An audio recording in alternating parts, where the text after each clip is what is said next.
A relatora da CPMI, que deveria ter investigado os atos do dia 8 de janeiro, senadora Elisiane Gama, propôs em seu relatório o indiciamento do ex-presidente Jair Bolsonaro e de uma série de pessoas ligadas a ele, escancarando a utilização meramente política do instrumento da Comissão Parlamentar de Inquérito.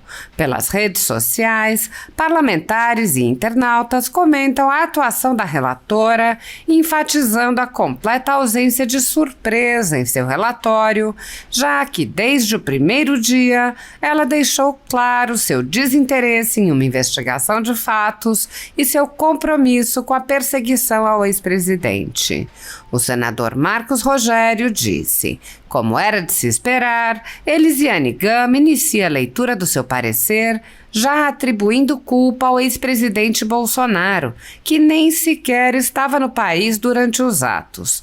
O que esperar de um relatório que já estava pronto antes mesmo de finalizar as investigações? Aliás, ainda não finalizamos as investigações. O relatório está sendo apresentado antes do prazo, sem finalizar as oitivas e a análise de documentos de requerimentos apresentados pelos membros da oposição.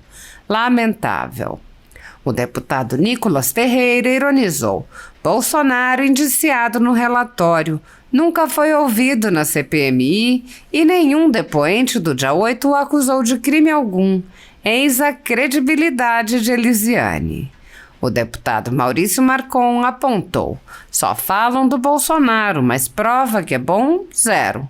Senadora Elisiane Gama, que tem seu marido e sua irmã como CC no Congresso, paga a conta e lê um relatório que envergonha o Congresso Nacional. O vereador Carmelo Neto disse: Elisiane Gama, uma antiga aliada de Dino, cujo assessor coordenou perguntas com o filho de G. Dias, acaba de indiciar Bolsonaro na CPMI de 8 de janeiro. Mas isso já era esperado. A situação é tão absurda que utilizaram o depoimento do hacker de Taubaté como prova de que Bolsonaro cometeu um crime.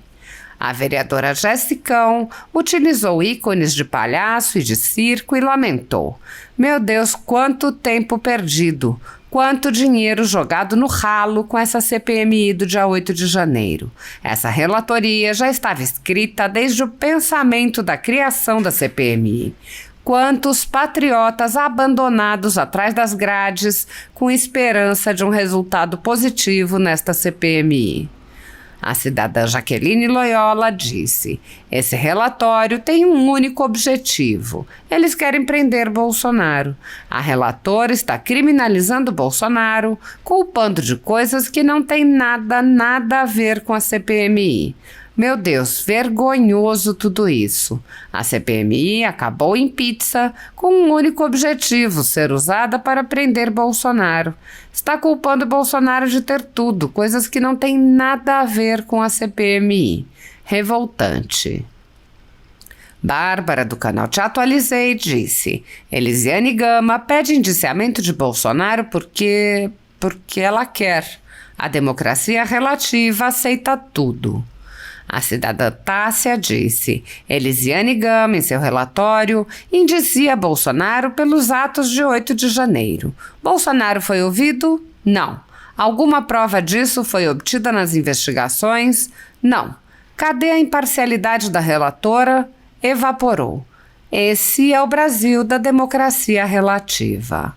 O cidadão Luca Miola Grillo apontou: a senadora Elisiane Gama vai mostrar em seu relatório da CPMI que é aquilo que todos nós já sabemos há tempo, uma pau-mandada de Flávio Dino. Antes mesmo do início da sessão, o senador Esperidião Amin previu a completa ausência de surpresas no relatório. Ele disse: a narrativa da relatora foi apresentada no primeiro dia da CPMI. Ela desenha um golpe de Estado que não aconteceu. É a sua versão e da maioria que não assinou a CPI, mas sendo maioria, capturou a CPI. O senador contrastou com o relatório elaborado pela oposição, dizendo: temos um conjunto avassalador de fatos indiscutíveis que demonstram que houve a omissão. O senador lembrou que a CPMI comprovou a omissão e prevaricação do Ministério da Justiça, mas o ministro Flávio Dino foi abertamente blindado pelo comando da comissão. O senador Exalci Lucas, que apresentou relatório em separado, enfatizou que a CPMI foi inusitada. Ele disse: nunca vi uma comissão desse jeito.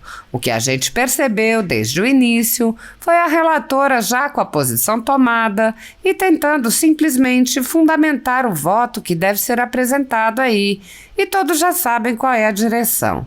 Sempre anunciei desde o início da CPMI que o governo poderia ter evitado tudo isso. Exalci Lucas enfatizou que há provas contundentes da omissão do general do Lula e do ministro de Lula, Flávio Dino, além da ocultação e falsificação de documentos que foram feitas às claras. O senador explicou que indiciou os dois e apresentou sugestões para melhorar o funcionamento de CPIs para que os absurdos observados nesta CPMI não se repitam. Com a tomada da CPMI pelo governo, a comissão repetiu, inclusive com alguns dos mesmos personagens, a CPI da pandemia, que ficou conhecida como CPI do circo, que serviu principalmente para perseguição política, enquanto se recusou a investigar indícios de corrupção com os recursos enviados pelo governo federal para os estados e municípios. A CPI da pandemia também não poupou esforços em humilhar pessoas e empresas que manifestaram apoio ao ex-presidente Jair Bolsonaro, além de quebrar sigilos sem qualquer fundamentação, vazar dados sigilosos para a velha imprensa e ameaçar pessoas de prisão. Ao longo dos meses em que os governistas quebraram sigilos ao seu bel prazer e achacaram pessoas, cidadãos permaneceram presos e tiveram seus bens e direitos restringidos, sem direito de defesa ou acesso ao devido processo legal. Muitos desses cidadãos estão agora sendo condenados pelo STF, mesmo sem ter foro privilegiado, em acusações coletivas, por fatos que a CPMI poderia ter elucidado, mas escolheu não investigar. O procedimento é o mesmo observado em inquéritos conduzidos em cortes superiores. Matérias da velha imprensa atribuem um rótulo ou marca a um grupo de pessoas e isso é tido como suficiente para quebras de sigilos, interrogatórios, buscas e apreensões, prisões e confiscos. Após promover uma devassa nas pessoas e empresas, no que é conhecido como Phishing Expedition, os dados são vazados para a velha imprensa, que então promove um assédio de reputações que dá causa a novas medidas abusivas. Conforme vários senadores já notaram, os procedimentos são comumente dirigidos aos veículos de imprensa independentes, em evidente tentativa de eliminar a concorrência, controlar a informação e manipular a população brasileira. Em um inquérito administrativo no Tribunal Superior Eleitoral, seguindo esse tipo de procedimento, o ministro Luiz Felipe Salomão ordenou o confisco da renda de diversas pessoas, sites e canais conservadores, inclusive a Folha Política. A decisão recebeu elogios dos ministros Luiz Roberto Barroso, Alexandre de Moraes e Edson Fachin. A decisão não discrimina os conteúdos e atinge a totalidade da renda dos sites, com o objetivo de levar ao fechamento dos veículos por impossibilidade de gerar renda. Há mais de 27 meses, todos os nossos rendimentos são retidos sem qualquer base legal.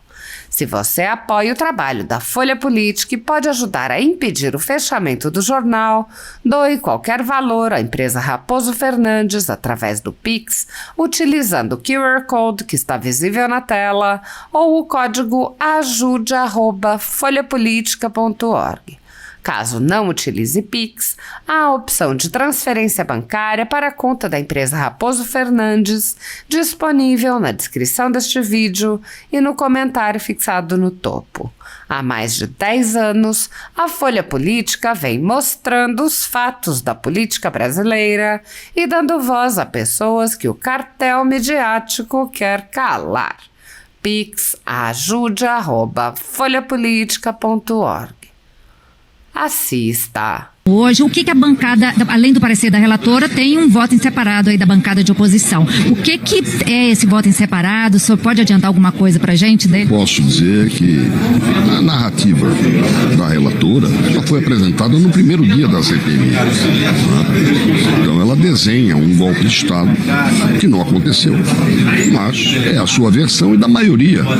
Maioria que não assinou para que houvesse a CPMI, mas, sendo maioria, capturou a CPMI. E o nosso relatório focaliza exatamente essas falhas fáticas, falhas quanto aos fatos, não quanto à interpretação. Por exemplo, as omissões. O governo fez um esforço meticuloso, detalhado, para impedir que se investigassem as omissões. Teve sucesso? Não, porque nós temos um conjunto avassalador de fatos indiscutíveis que demonstram que houve essa omissão.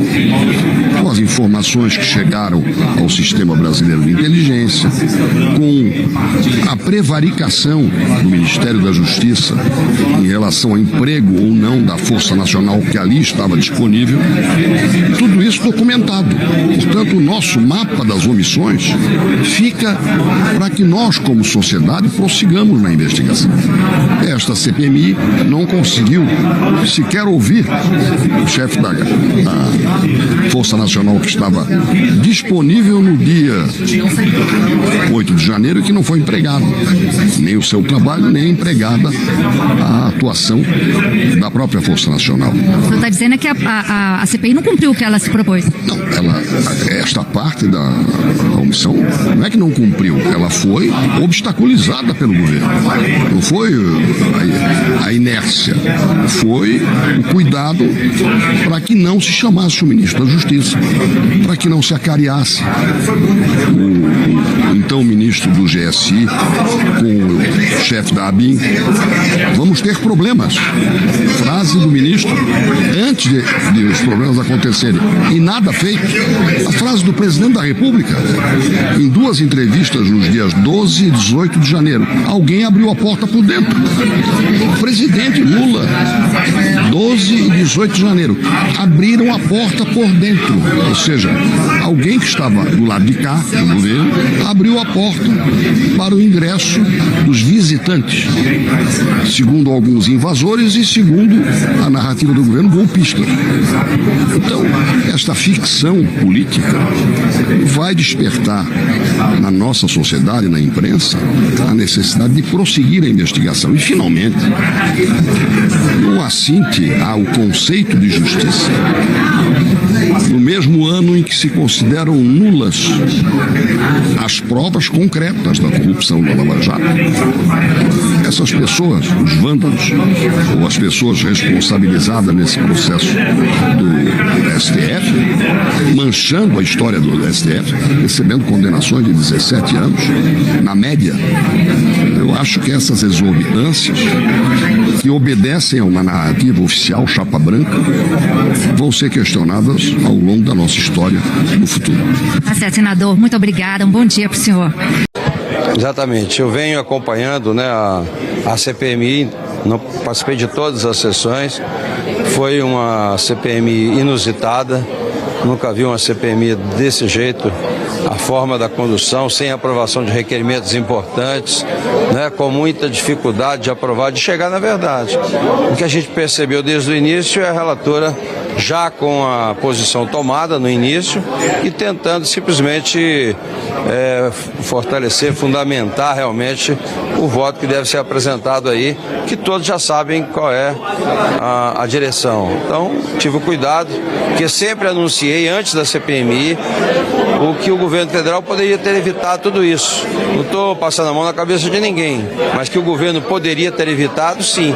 Então o meu relatório está bastante fundamentado e com provas contundentes de que realmente o general G. Dias omitiu, né, poderia ter tomado todas as providências previstas no plano escudo e também na segurança, baseado nas informações que ele recebeu.